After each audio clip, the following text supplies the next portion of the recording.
আগের ভিডিওটা এখানে শেষ করেছিলাম, তাই এই ভিডিওটাও এখান থেকেই শুরু করছি। হাই হ্যালো, কেমন আছো তোমরা সবাই? আশা করি তোমরা সবাই অনেক ভালো আছো। সবাইকে জানাই শুভ দীপাবলি। তো আমরা সবাই সন্ধ্যাবেলায় রাস্তায় বাজি ফাটাচ্ছিলাম। এবারকার বাজিগুলো যেন কেমন অন্যরকম। বাজি টাজি ফাটিয়ে এবার চলো প্রদীপ দিতে হবে। এখন বাজে প্রায় 8:30। পাশে ছাগলটাকেও বলিহারি, যখনই আমি ভয়েস দিচ্ছি তখনই ওর ডাক শুরু হয়ে যাচ্ছে। আগে থামো, ছাগলটাকে সরিয়ে আসি, তারপরে বাকি ভয়েসটা দিচ্ছি। ছাগল সরিয়ে এসে এবার তোমাদের সাথে আবার ভিডিওটা কন্টিনিউ শুরু করছি। তো চলো এবার দেব প্রদীপ। তো তার আগে সারা বাড়ি মোমবাতি জ্বালিয়ে নেব, যেন কোনো ভূত আমাদের বাড়ি এন্ট্রি না নিতে পারে। তো আমার ভিডিও করার পাশাপাশি মোমবাতি জ্বালিয়ে নিয়েছি। সব কিছু রেডি করে নিয়ে প্রথমে ভাই প্রদীপ দিচ্ছে। তার ভাইয়ের প্রদীপ দেওয়া হয়ে গেছে, এবার আমি দেব। আজকের ভিডিওটা করে দিয়েছে মা। তো প্রথমে যখন দিয়েছিলাম মা তো ক্যামেরা অন করতেই ভুলে গেছিল।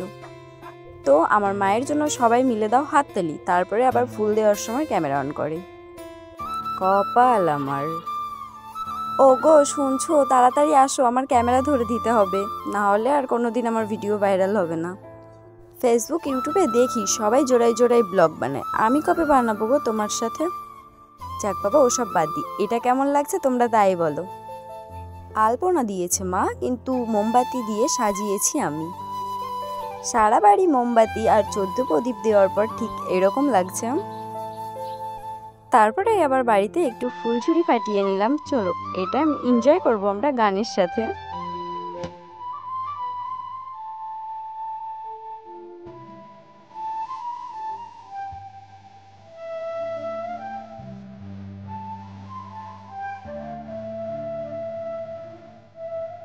ভগবান দেখো আবার কপিরাইট যেন না আসে।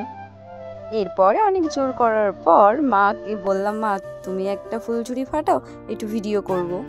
ছোটবেলায় মা এভাবে শিখিয়েছিল, তাই বড় হয়ে আমি মাকে শিখিয়ে দিচ্ছি। এরপরে ছোট ঠাম্মা আমার জন্য পাঠায় দিওয়ালি স্পেশাল থালি। এখানে ছিল লুচি, আলুর দম, সুজি আর হলুদটা কি আমি জানি না। তোমরা যদি জানো তো অবশ্যই আমাকে কমেন্ট করে জানিয়ে দাও।